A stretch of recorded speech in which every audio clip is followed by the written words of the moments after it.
Hello everyone, आपका स्वागत है। देखिए हम लोग क्या पढ़े थे इससे पहले। हम लोग इसके पहले लेक्चर में क्या पढ़े थे कि अनुगौण वेग या अपवाह वेग किसे कहते हैं। ठीक है, बिल्कुल लाजवाब तरीके से हम लोग देखे थे। तो देखिए जिनके लिए ये आज का लेक्चर नया होगा, ठीक है, यानी वो इस उद्देश्य से आए होंगे कि उनको आज व्यंजक प्राप्त करना आ जाएगा। ठीक है, अब लेकिन फिर उनकी गलतफहमी ये है कि उनको नहीं आने वाला है। आप सोच रहे हैं कारण क्या है। कारण ये है कि इससे पहले आप लेक्चर नहीं देखे हैं।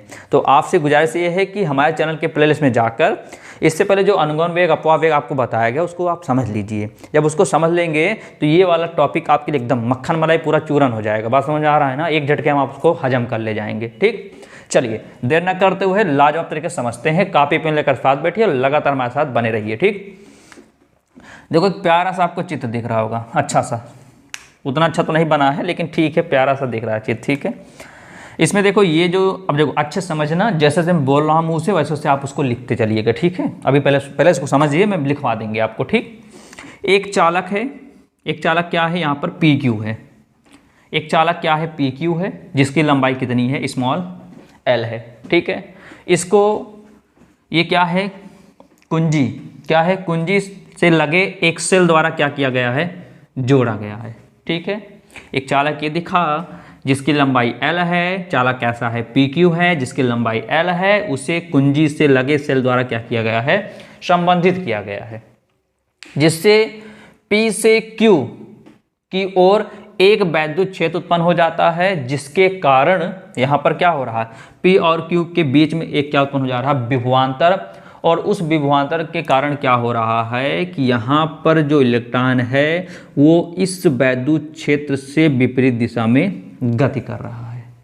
नहीं समझे क्या? मैं छोटा सा बताऊँ आपको यहाँ पर समझाकर। देखो यहाँ पर एक है, ये चालक है, अच्छे समझना। ठीक है, ये चालक पी क्यू है। ठीक है, ये चालक क्या है पी और क्यू है, जिसकी लंबाई कितनी है एल है। ठीक है, इसको क्या करते हैं, एक बैटरी और एक कुंजी से जोड़ देते हैं। कुंजी हो गई, ये हो गया सेल हो गया, इसको एक कुंजी और सेल से संबंधित कर दिया गया। जैसे इनको जोड़ते हो वैसे ही पी और क्यू, पी से क्यू की ओर क्या उत्पन्न हो जाएगा, एक वैद्युत क्षेत्र उत्पन्न हो जाएगा। और इस वैद्युत क्षेत्र के कारण इसमें क्या उत्पन्न हो जाएगा, विभवांतर। और विभवांतर क्या होगा कि इसमें जो इलेक्ट्रॉन है ये वो क्या करेगा, वो इस वैद्युत क्षेत्र की विपरीत दिशा में गति करने लगेगा। और किस वेग से गति करेगा, वीडी वेग से गति करेगा। बस यही छोटा सा चित्र है। क्या ये चित्र कल ही हम लोग सीखे थे? हाँ बिल्कुल सीखे थे। बस उसमें इलेक्ट्रॉन इस तरह ना दिखाकर, इस तरह ई ना लिखकर ही बाहर लिख दिया गया था, वीडी लिखा गया था। वही पूरा है कि मान लो ये देखो फिर से, ये चालक है जिसकी लंबाई क्या हो गई, एल हो गई। पी क्यू चालक है, इसको क्या किए, एक सेल और एक कुंजी से संबंधित कर दिया। अब जैसे ही इस चालक को सेल और कुंजी से संबंधित करते हैं तो P से Q की ओर क्या उत्पन्न हो जाता है, E बोले तो वैद्युत क्षेत्र हो जाएगा। और इस वैद्युत क्षेत्र पर यहाँ पर एक विभवांतर उत्पन्न हो जाएगा, जो क्या करेगा, उस वैद्युत क्षेत्र की विपरीत दिशा में क्या करेगा, गति करेगा। बस यही लिखना है। तो क्या आप लिख सकते हो कि माना एक चालक PQ है जिसकी लंबाई L है, ठीक है, इस चालक को ये क्या है, कुंजी से लगे एक सेल द्वारा संबंधित किया जाता है, जिससे P से Q की ओर विद्युत क्षेत्र उत्पन्न हो जाता है। और इस विद्युत क्षेत्र के विपरीत दिशा में जो इलेक्ट्रॉन है वो BD मतलब अनुगौण वेग से गति करते हैं, अनुगौण वेग से गति करते हैं। बात समझ में आ गया? चलिए तो हम लोग यहाँ पर समझते हैं। अब देखो इस इलेक्ट्रॉन पर कुछ ना कुछ बल लगेगा, और हम लोग जानते हैं इलेक्ट्रॉन माइनस आवेश, यानी माइनस आवेश, इस पर माइनस चार्ज है। तो माइनस के कारण आप लोग जानते हो जो भी बल लगता है वो इस वैद्युत क्षेत्र के विपरीत दिशा में लगता है। क्या लगता है, विपरीत दिशा में लगता है। तो लिखते हैं प्रत्येक, या क्या लिखते हैं, देखो ध्यान से, ठीक है, प्रत्येक चालक इलेक्ट्रॉन पर आरोपित वैद्युत बल, जितने भी इलेक्ट्रॉन आपको दिख रहे हैं इस पर कुछ ना कुछ बल लगेगा। और बल कैसा लगेगा, बल वैद्युत क्षेत्र इस दिशा में है तो बल कैसा लगेगा, बल आपका इस दिशा में, विपरीत दिशा में बल लगेगा। ठीक है, तो वही लिखा गया है, प्रत्येक चालक इलेक्ट्रॉन पर आरोपित वैद्युत बल। क्या आपको ये चीज़ समझ में आ गया? अच्छे से लिख लोगे ना, कि माना करके, माना PQ, फिर सुनो अच्छे से, चाहे लिख लो आप, नोट्स निकाल कर लिख सकते हैं। क्या बात को मेरे सुनकर रोक रोक कर वीडियो लिखिएगा। माना एक चालक PQ, L लंबाई का एक चालक PQ है, ठीक है, जिसे एक कुंजी से लगे सेल द्वारा संबंधित किया गया है, जिसके कारण P से Q की ओर एक वैद्युत क्षेत्र उत्पन्न हो जा रहा है, और इस वैद्युत क्षेत्र की विपरीत दिशा में ये जो इलेक्ट्रॉन है ये क्या करता है, VD वेग से विपरीत दिशा में क्या कर रहा है, गति कर रहा है। किसके विपरीत दिशा में, E के विपरीत दिशा में। VD मतलब क्या, अनुगमन वेग से गति कर रहा है। बात समझ में आया। अब वही लिखा गया है कि अब जितने भी इलेक्ट्रॉन हैं इस इलेक्ट्रॉन पर कोई ना कोई बल कार्य करेगा। बात समझ में आ रहा। तो कौन सा बल कार्य करेगा, इस वैद्युत क्षेत्र के विपरीत दिशा में बल कार्य करेगा। लिखा है प्रत्येक चालक इलेक्ट्रॉन पर आरोपित वैद्युत बल। तो हम लोग जानते क्या है, F बराबर, अच्छा यहाँ पर देखना ध्यान से, ये बल किस पर लग रहा है, स्मॉल e। यहाँ पर जो आवेश है वहाँ पर क्या है, इलेक्ट्रॉन लिया गया है, तो यहाँ पर स्मॉल e लिखा गया। और क्या किसके कारण किस पर लग रहा है, वैद्युत क्षेत्र क्या लिख दिया, small e into capital E, small E into capital E. नहीं समझे, देखो ध्यान से, हम लोग कुछ दिन पहले पढ़े हैं। तो E बराबर क्या होता है, F अपॉन Q। क्या होता है, हम लोग पढ़े हैं वैद्युत क्षेत्र की तीव्रता पढ़े हो, तो वहाँ पर ये जो बल किस पर लग रहा था, आवेश पर लग रहा था, तब वैद्युत क्षेत्र की तीव्रता निकली थी। तो यहाँ पर ये जो, अगर मैं कहूँ कि वैद्युत क्षेत्र ये है, यहाँ पर F है, तो यहाँ पर F किस पर लग रहा है, यहाँ पर तो वहाँ पर आवेश था, लेकिन आवेश के रूप में यहाँ पर क्या है, इलेक्ट्रॉन है ना, तो यहाँ पर क्या लिख दिया गया है, स्मॉल e लिख दिया गया है। क्या कॉन्सेप्ट क्लियर हुआ। हम लोग क्या जानते थे, वैद्युत क्षेत्र तीव्रता क्या होती थी, इस कैपिटल E बराबर capital F upon small Q, यानी प्रति एकांक आवेश में लगे बल के अनुपात को क्या बोलते हैं, वैद्युत क्षेत्र की तीव्रता कहते हैं। तो यहाँ पर जो बल लगता था वो किसके ऊपर लगता था, उस आवेश पर लगता था, क्योंकि वहाँ पर आवेश है। लेकिन यहाँ पर आवेश के रूप में क्या लिया गया है, यहाँ पर आवेश के रूप में क्या लिया गया है, इलेक्ट्रॉन लिया गया है। तो यहाँ पर जहाँ पर Q है यहाँ पर क्या लिख दिया, E लिख दिया। लेकिन हमको निकालना क्या है, वैद्युत बल, यानी बल निकालना है। तो अगर मैं कहूँ F निकालना है तो कैसे निकालोगे बताओ, E किस में दिख रहा है, भाग में ना, इधर क्या हो जाएगा, गुणा में, small e into capital E. देखो ये होता है कॉन्सेप्ट इसका। तो देखो F बराबर क्या लिख दिया, E यहाँ पर, इसके 20, बात समझ में आया। यहाँ पर लिख दीजिए, ऐसे लिख सकते हैं इसको, E बराबर F अपॉन ई, आपके समझने के लिए। बात समझ में आ गया। चलो, आपको लगता है नहीं समझ में आया तो वीडियो बैक करके फिर से देखा करिए, ठीक। अब F निकल गया, तो जब F कहीं लगता है जाहिर सी बात है त्वरण उत्पन्न होता है, हम लोग जानते हैं। तो क्या लिखते हैं, अब वो गति में उत्पन्न त्वरण, क्या उत्पन्न त्वरण, ठीक है। अच्छा ध्यान दो, कहीं कहीं बुक में आप यहाँ माइनस भी देखोगे, ऐसे माइनस क्यों देखोगे, क्योंकि ये बल क्या लग रहा है, इस वैद्युत क्षेत्र के विपरीत दिशा में लगा, तो माइनस लगा देते हैं, ठीक है। लेकिन बाद में माइनस का ये दिखाता है, इनकी दिशा को दिखाता है, माइनस लगाना न लगाना कोई दिक्कत नहीं होती, इसलिए हम यहाँ पर नहीं लगाते हैं, ठीक है। तो आप टेंशन मत ले लेना कि किताब में माइनस है तो यहाँ पर क्यों नहीं लगा है। बात समझ में आया। अधिकतर माइनस बच्चे भूल जाते हैं, इसलिए यहाँ पर आपको वही तरीका बता जो तरीका आपको माइनस सेट हो जाए, ठीक है। चलो, अब गति में उत्पन्न त्वरण कैसे निकालते हैं, हम लोग जानते हैं। F बराबर कितना होता है, m इंटू ए होता है। तो अगर मुझे त्वरण निकालना तो ए होता है, ए फॉर एक्सेलरेशन होता है। तो ए अगर निकालने हैं यहाँ पर, तो F अपॉन क्या हो जाएगा, m, क्या हो जाएगा, F अपॉन m हो जाएगा, होगा ना। यहाँ से a निकाले, m गुणा में इधर भाग में हो गया। अब अगर इसको हम लोग समीकरण 1 बना लेते हैं, ये जो दिया है इसको हम लोग क्या बना लेते हैं, समीकरण नंबर 1। तो लिखते हैं समीकरण 1 से F का मान रखने पर, तो रख देते हैं a बराबर, ये जो F है ना, F का मान कितना है, small e capital E upon m, ये निकल गया, ठीक है। बात समझ में आया। चल, अब हम लोग जानते हैं क्या, अनुगमन वेग की परिभाषा से, अनुगमन वेग की परिभाषा से, यहाँ तक कोई दिक्कत नहीं आई होगी किसी को, ठीक है। अनुगमन वेग पढ़े क्या हो, बता सकते हो, Vd बराबर पढ़े हो क्या, V1 plus V2 plus V3 plus dash dash dash V1 upon क्या पढ़े हो, n पढ़े हो। ठीक है, इतना तो पढ़े हो, कोई दिक्कत नहीं आनी चाहिए। अब ध्यान दो, हम लोग कैसे निकालोगे VD।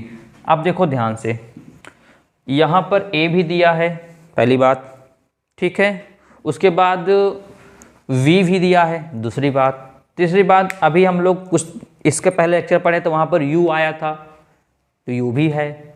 अब बिहार से बात है, कुछ समय बाद परिवर्तन हो रहा तो समय भी आएगा। तो कुछ दिमाग लगा, दिमाग ये लगा गति का प्रथम समीकरण V बराबर U प्लस AT। क्या लगा, यहाँ पर लिखते हैं गति के प्रथम समीकरण से क्या पढ़े हैं, V बराबर U प्लस AT पढ़े हैं यहाँ पर। क्यों, क्योंकि पहले जब हम लोग, इससे पहले लेक्चर आप बताया था, जब चालक में हम लोग किसी प्रकार से नहीं लगाए थे तो उनका वेग कितना था, U1 U2 U3 था। फिर जब लगाए तो कुछ समय बाद क्या हो गया, कुछ समय बाद यानी T1 T2 T3 कुछ समय बाद क्या हो गया, V1 V1 V2 और Vn हो गया। बात समझ में आया।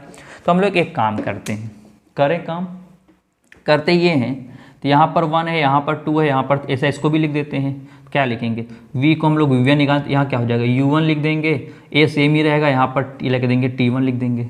ठीक है, अगर मैं V2 के लिए निकालूँ तो V2 बराबर क्या हो जाएगा, U2 प्लस A, ये हो जाएगा T2। ठीक है, क्या हो जाएगा, T2 हो जाएगा। यहाँ पर V3 निकालें क्या हो जाएगा, U3 प्लस A और T3 हो जाएगा। ठीक है, ऐसे डैश डैश डैश करके यहाँ पर अगर किसके निकालें, Vn के निकालें क्या हो जाएगा, UN प्लस A Tn। अब आप सोच रहे हो ऐसा क्यों किया जा रहा है, ऐसा इसलिए किया जा रहा है कि जहाँ पर V1 है यहाँ पर ये रख देंगे, जहाँ पर V2 है यहाँ पर ये रख देंगे, जहाँ पर V3 यहाँ पर ये रख देंगे, जहाँ पर V1 है यहाँ पर ये रख देंगे। क्योंकि अनुगमन वेग को क्या करना, हमको व्यंजक प्राप्त करना है। तो व्यंजक मतलब इस VD का मान प्राप्त करना है। इस VD का मान कैसे प्राप्त करेंगे, यहाँ पर गति के प्रथम समीकरण से। प्रथम समीकरण इसलिए लगा है क्योंकि यहाँ प्रारंभिक यानी U और V और A और T की बात किया जा रहा है। बात समझ आ रहा है ना, क्यों, क्योंकि पहले जब चालक में किसी प्रकार का सेल नहीं लगाए थे तो वेग कितना था, U1 U2 U3 data UN था। जब सेल लगा दिया तो कुछ समय के बाद किया जा रहा है T1 T2 T3 Tn। बात समझाया। फिर जाहिर सी बात है, जब समय परिवर्तन हो गया तो हमें अगला वेग क्या हो गया, V1 V2 और V3 Vn हो गया। बात समझ आ रहा है। और वेग परिवर्तन पर समय अंतराल क्या होता है, त्वरण होता है, आप लोग जानते हो, तो त्वरण उत्पन्न हो जाएगा। तो यहाँ पर V बराबर V1 plus U plus AT, V बराबर U प्लस AT थी। 1 है तो यहाँ 1 निकाल 1 1 कर दिया गया, 2 है तो यहाँ 2 2 कर दिया गया, 3 है तो यहाँ 3 3 डॉट डॉट n है तो यहाँ पर n कर दिया गया। अब इस सबको उठाकर इसमें रख देते हैं। तो रख दिया जाए तो लिखा क्या है, VD बराबर, जहाँ पर V1 है क्या लिख देते हैं, UN plus AT1 plus V2 का कितना रख देंगे, U2 प्लस, अच्छा समझना ध्यान से, A और T2 प्लस V3 का स्थान क्या रख देंगे, U3 plus A T3 plus dash dash dash. यहाँ पर क्या कर देंगे हम लोग, UN plus A Tn upon क्या कर देंगे, n कर देंगे। ठीक है, अब हम लोग करते ये हैं कि VD बराबर, देखो U1 U2 U3 UN को एक साथ लिख देते हैं और AT1 AT2 AT3 ATN को एक साथ लिख देते हैं। तो लिख दें यहाँ से, तो ये हो जाएगा UN plus U2 plus U3 plus dash dash UN upon, अभी चलने देते हैं इस तरह, पहले पूरा n है ही है, अब प्लस इसको ऐसे ब्रैकेट कर देते हैं। देखो AT1 अच्छा T1 है ना, T1 plus A T2 plus A T3 plus dot dot dot ATN, इसको एक साथ लिख दिया। कोई दिक्कत नहीं आई होगी। फिर से बता देते हैं, यहाँ तक बात समझ में आई होगी। क्या किया गया, V1 V2 V3 Vn की वैल्यू उठा के रख दिया गया, U1 और U2 और U3 और डॉट डॉट UN को एक साथ लिखा गया, AT1 AT2 AT3 plus dot dot ATN को एक साथ लिखा गया। ठीक है, अब क्या करते हैं, इनको यहाँ पर ध्यान देना, यहाँ पर बीच में प्लस एन है, यहाँ पर है एन छोटा सा, यहाँ पर है, यहाँ पर प्लस, ठीक है। अब इनको ये जो एन लिखा है ना, ये जो नीचे एन लिखा है यहाँ बड़ा लिख देते हैं, ये जो एन लिखा है इनको अलग अलग कर देते हैं। अलग अलग कैसे करेंगे, वी डी बराबर u1 plus u2 plus u3 plus dot dot u1 upon n अब plus at1 plus at2 plus at3 और plus dot dot dot dot atn upon n।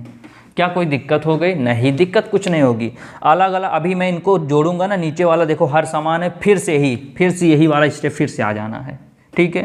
तो अलग अलग लिखने का मतलब ये है, अभी देखो तुरंत समझ में आ जाएगा। देखो अलग अलग क्यों किया गया है। देखो मैं इधर को यहाँ पर कंटिन्यू करता हूँ, ठीक है, ये यहाँ पर इसको यहाँ पर कंटिन्यू करते हैं। देखो ये वी डी बराबर, देखो कुछ दिखा यहाँ से आपको, कुछ दिखा ना, ये कल ही बताया गया था आपको पुराने लेक्चर में। ये होता है ऊष्मीय वेग u1 plus u2 plus u3 plus dot u1 upon n। इसलिए कहा था कि अगर ये लेक्चर आपके लिए नया होगा तो पहले आपसे एक रिक्वेस्ट है, आप पहले पुराना लेक्चर आप देख लीजिए। वहाँ पर आपको ये समझाया गया है कि इसका जो ऊष्मीय वेग कितना होता है, वो 0 होता है। अच्छा लग रहा हो तो बिल्कुल लाइक कीजिए, ठीक है ना, और इसको अधिक से अधिक शेयर अवश्य कर दीजिए, ठीक है, क्योंकि इसमें आपको बिल्कुल लाजवाब कॉन्सेप्ट आपको दिया जा रहा है, ठीक है। तो यहाँ पर इसका क्या आ जाएगा, 0 आ गया, प्लस ये पूरा 0 आएगा क्योंकि कल बताया गया है कि ये उसमें वेग होता है 0, ठीक है। जब हम लोग सेल नहीं लगाए तब, बैटरी नहीं लगाए तब। अब यहाँ देखो, यहाँ पर ए, यहाँ पर ए, यहाँ पर ए, यहाँ पर ए कॉमन ले लें यहाँ से, तो बचा क्या, T1 plus T2 plus T3 plus dot dot dot dot Tn upon क्या बचा यहाँ से n। तो Vd बराबर ए, ये जो यहाँ पूरा दिख रहा है, ये पूरा होता है टाउ। क्या होता है, टाउ। क्या होता है ये, टाउ। अब कहोगे सर टाउ क्या है, इसको पढ़ते हैं टाउ। ये जो T1, देखो ए कॉमन ले लिया ना यहाँ से, ए बाहर हो गया, तो T1 plus T2 plus T3 plus dot dot Tn upon n। तो ये पूरा क्या होता है, टाउ होता है। टाउ क्या होता है, इसको बोलते हैं श्रांति काल। क्या बोलते हैं, श्रांति काल। यानी जब दो क्रमांक टक्कर होते हैं, टक्कर होने के उपरांत जो कुल अर्जित समय लगता है वही क्या कहलाता है, श्रांति काल कहलाता है, ठीक है। तो हम लोग रहते हैं Vd बराबर ए टाउ, तो Vd बराबर ए का मान रख दो, ए का मान देखो निकला था, ये निकला है, देखो निकला ना, उठा के रख दो। ई, ये स्मॉल ई और कैपिटल वी और स्मॉल ई कैपिटल ई, उसके बाद टाउ अपॉन नीचे कितना दिख रहा है, एम। ये आपको क्या प्राप्त हुआ, Vd वेग का व्यंजक प्राप्त हुआ। बात समझ में आया।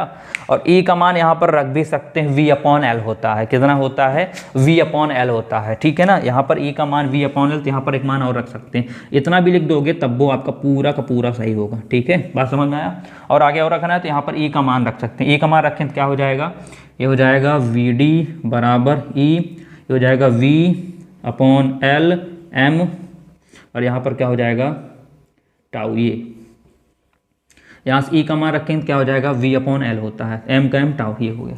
बात समझ में आया ना। तो ये होता है आपका क्या, व्यंजक होता है, ठीक है। और इसी क्या बोलते हैं, विभवांतर तथा अनुगमन वेग में संबंध बोलते हैं, ठीक। क्या बोलते हैं, विभवांतर तथा अनुगमन वेग में संबंध बोलते हैं। देखो देखो यहाँ पर ई क्या है, इलेक्ट्रॉन है, v क्या है, विभवांतर है, टाउ क्या है, समय श्रांति काल हो गया, l क्या हो गया, लंबाई हो गया, m हो गया द्रव्यमान, ठीक है ना, और Vd हो गया अनुगमन वेग। देखो संबंध साबित हो गया। तो देखो मज़ा आया ना, बिल्कुल। तो देखो ऐसे ही अगर कॉन्सेप्ट वीडियो आपको और चाहिए तो चैनल से अभी तक हमारे नहीं जुड़े होंगे तो आप लोग चैनल को सब्सक्राइब कर दीजिए, और नीचे जो बेल आइकन बटन है उस बटन पे अगर आप क्लिक कर देंगे तो जिससे जो भी वीडियो अपलोड किया जाएगा वो आपके पास सबसे पहले नोटिफिकेशन जरिए पहुंच जाएगा, ठीक है। क्योंकि ऐसे कॉन्सेप्ट आपको हमारे चैनल पर बहुत ही आसान तरीके से मिलने वाले हैं, ठीक है। हाँ, अगर कोई भी आपको डाउट्स होता है तो नीचे कमेंट बॉक्स दिया गया है, आप अपने कमेंट को मेंशन कीजिए जिससे हम आपके डाउट्स को क्लियर कर सकें, ठीक है। उम्मीद करते हैं आपको समझ में अवश्य आया होगा, ठीक है। कल मुलाकात करते हैं, इसके आगे वाले लेक्चर लेकर आएंगे।